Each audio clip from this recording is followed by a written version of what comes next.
ইনকিলাব জিন্দাবাদ জানিয়ে দিব হাতে থাকা সর্বশেষ আপডেট বাংলা সংবাদ। প্রথমেই সংবাদ শিরোনাম, সেভেন সিস্টার্স নিয়ে ডক্টর ইউনূসের বক্তব্যে ভারতে তোলপাড়।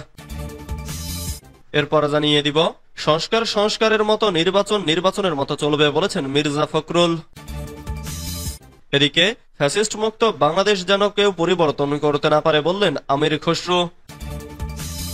আরো জানিয়ে দিব জামাত নেতা ডক্টর মাসুদের জন্য ভোট চাইলেন রুমিন ফারহানা, ভিডিও ভাইরাল।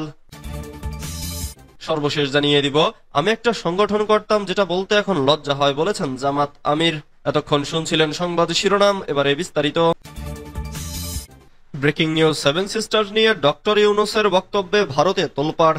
অন্তর্বর্তীকালীন সরকারের প্রধান উপদেষ্টা অধ্যাপক ডক্টর মোহাম্মদ ইউনূসের সাম্প্রতিক চীন সফরে ভারতের সেভেন সিস্টার্স নিয়ে করা মন্তব্যে দেশটির বিভিন্ন মহলে তোলপাড় চলছে। তাদের কেউ এই মন্তব্যকে বলছে আক্রমণাত্মক, কেউ বলছেন বিপজ্জনক, কেউ কেউ বিস্ময় ও হতাশা প্রকাশ করেছেন। যদিও বাংলাদেশের অনেক বিশ্লেষক ও অ্যাক্টিভিস্ট বলছেন বাংলাদেশ বিষয়ে অতীতে ভারত আগ্রাসী ও বড়দাদাসুলভ ভূমিকা রেখেছে। 5 আগস্টের পট পরিবর্তনের পর নতজন অবস্থান থেকে বাংলাদেশের পররাষ্ট্রনীতি ভারসাম্যপূর্ণ অবস্থানে ফিরেছে। সেজন্য ডক্টর ইউনূসের এই সহজাত মন্তব্য হজম করতে না পেরে ভারতের রাজনৈতিক ও কূটনৈতিক পর্যায় থেকে অতি প্রতিক্রিয়া দেখানো হচ্ছে। যা বলেছিলেন ডক্টর ইউনূস, গত 26 মার্চ থেকে 29 মার্চ পর্যন্ত 4 দিনের চীন সফর করেন অধ্যাপক ইউনূস। সেখানে তাকে লালগালিচা অভ্যর্থনা দেয়া হয়। সফরে চীনের president Xi Jinping, vice president Han Zheng এর সঙ্গে বৈঠক হয় ডক্টর ইউনূসের। এ সময় উষ্ণ ও বন্ধুত্বপূর্ণ পরিবেশে দ্বিপাক্ষিক সম্পর্ক এবং পারস্পরিক স্বার্থ সংশ্লিষ্ট আন্তর্জাতিক ও আঞ্চলিক ইস্যুতে মতবিনিময় করে উভয় পক্ষ। এর মধ্যে 28 মার্চ বেইজিং এর দ্য প্রেসিডেন্সিয়াল এ চীনা ব্যবসায়ী নেতাদের সঙ্গে এক সংলাপে ডক্টর ইউনূস বাংলাদেশে ব্যবসার সম্ভাবনাকে কাজে লাগিয়ে চীনা বিনিয়োগকারীদের বিনিয়োগের আহ্বান জানান। তিনি এ সময় বঙ্গোপসাগর ঘিরে বাণিজ্য ও ব্যবসা সম্প্রসারণের সম্ভাবনার কথা তুলে ধরেন। প্রধান উপদেষ্টা বলেন, নেপাল ও ভুটান স্থলবেষ্টিত দেশ, যাদের কোনো সমুদ্র নেই। ভারতের 7টি উত্তর পূর্ব রাজ্য স্থলবেষ্টিত। আমরাই এই অঞ্চলের জন্য সমুদ্রের একমাত্র অভিভাবক। তিনি এসব দেশের মধ্যে সংযোগ স্থাপনের ওপর জোর দেন, যা বাণিজ্য বৃদ্ধিতে সহায়ক হবে। আগস্টে ছাত্র জনতার অভ্যুত্থানে স্বৈরাচার শেখ হাসিনার পতনের পর ডক্টর ইউনূস 8 আগস্ট প্রধান উপদেষ্টা হিসেবে অন্তর্বর্তী সরকারের দায়িত্ব নেন। তার আগে 6 আগস্ট ভারতের সংবাদ মাধ্যম এনডিটিভিকে দেয়া এক সাক্ষাৎকারে ডক্টর ইউনূসের মুখে সেভেন সিস্টার্সের কথা উঠে আসে। ফ্যাসিবাদী দল আওয়ামী লীগের ওপর ভারতের নির্ভরতা এবং জুলাই অভ্যুত্থানে দলটির ক্ষমতাচ্যুতি হজম করতে না পেরে ভারতীয়দের সে সময় আগ্রাসী প্রতিক্রিয়ার দিকে ইঙ্গিত করে ডক্টর ইউনূস বলেন, বাংলাদেশ যদি অস্থিতিশীল থাকে তা মিয়ানমার এবং সেভেন সিস্টার্সে ছড়িয়ে পড়বে। এদেশে লাখ লাখ রোহিঙ্গা রয়েছে, ফলে এটি বাংলাদেশের চারপাশে এবং মিয়ানমারে আগ্নেয়গিরির অগ্নুৎপাতের মতো হবে। তার ওই বক্তব্যে প্রতিবেশী দেশের সঙ্গে সম্পর্ক বজায়ের ক্ষেত্রে পরিবর্তিত ঢাকার কৌশলী চিন্তার বিষয়টি সামনে আসে।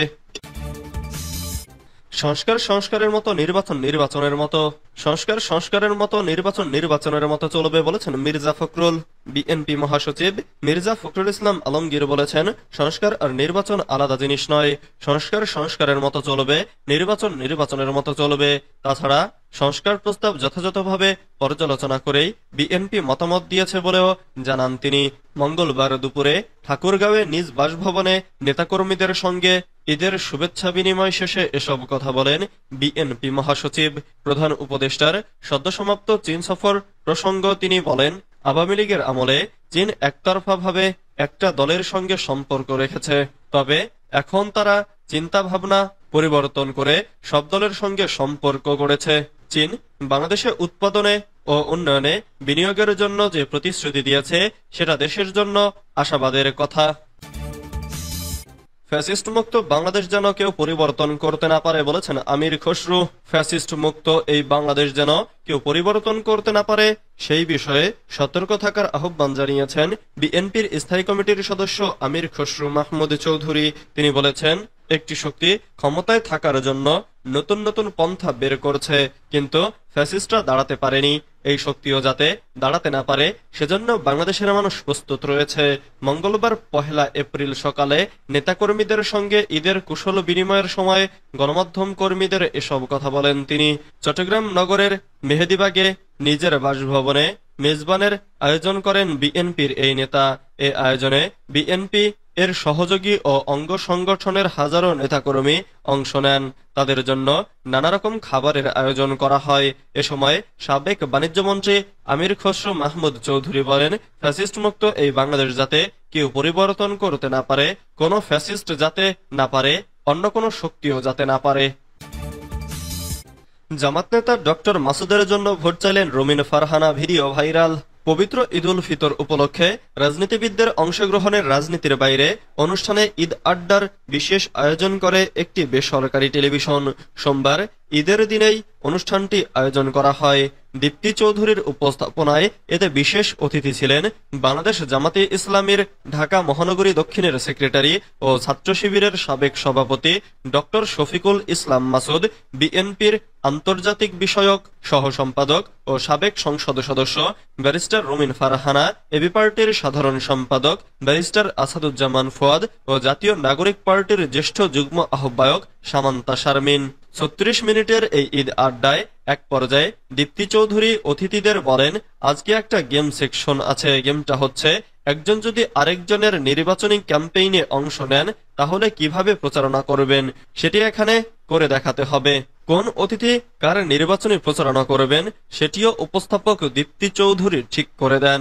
এরই অংশ হিসেবে ডক্টর শফিকুল ইসলাম মাসুদের পক্ষে নির্বাচনী প্রচারণায় অংশ নেন ব্যারিস্টার রুমিন ফারহানা।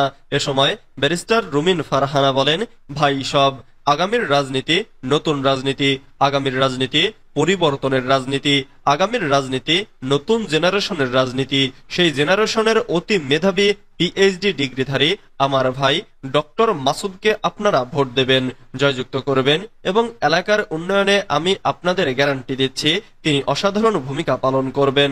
ব্যারিস্টার রুমিনের এমন প্রচারণা শুনে প্রতিক্রিয়ায় ডক্টর শফিকুল ইসলাম মাসুদ বলেন, এবার জিতে গেছি শিওর, এবার আমার বিজয়ে আল্লাহ ছাড়া কেউ ঠেকাতে পারবে না, ইনশা আল্লাহ। ডক্টর মাসুদের সঙ্গে সুর মিলিয়ে ব্যারিস্টার রুমিনও বলেন, ইনশা আল্লাহ।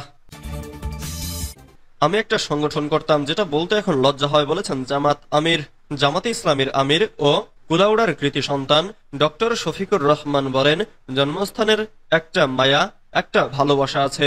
2001 সালের নির্বাচনের পর আপনাদের সামনে 24 বছর পর কথা বলার সুযোগ হয়েছে। কুলাউড়ার মানুষ যেভাবে চিনে অন্য কেউ সেভাবে চিনে না। আমি কি যুদ্ধাপরাধী? না, অথচ আমার উপর যুদ্ধাপরাধের মামলা দেওয়ার চেষ্টা করেছে। যুদ্ধের সময় আমার বয়স ছিল 12.5 বছর। 12.5 বছরের ছেলে যুদ্ধের সময়ে মানুষ খুন করতে পারে? এটা বিশ্বাসযোগ্য কথা? তাও চেষ্টা করা হয়েছে। তিনি বলেন, কেউ আমার বিরুদ্ধে মিথ্যা অভিযোগ দেয়নি, সাক্ষ্য দেয়নি, হিন্দু ভাইরাও তাতে রাজি হয়নি। আমি সেই সময় জামাতে ইসলামীও করতাম না, আমি অন্য একটা সংগঠন করতাম, যেটা বলতে এখন লজ্জা হয়। পবিত্র ঈদ উল ফিতরের পরদিন মঙ্গলবার মৌলভীবাজারের কুলাউড়া উপজেলা জামাতের উদ্যোগে আয়োজিত ঈদ পুনর্মিলনী অনুষ্ঠানে প্রধান অতিথির বক্তব্যে ডক্টর শফিকুর রহমান এসব কথা বলেন।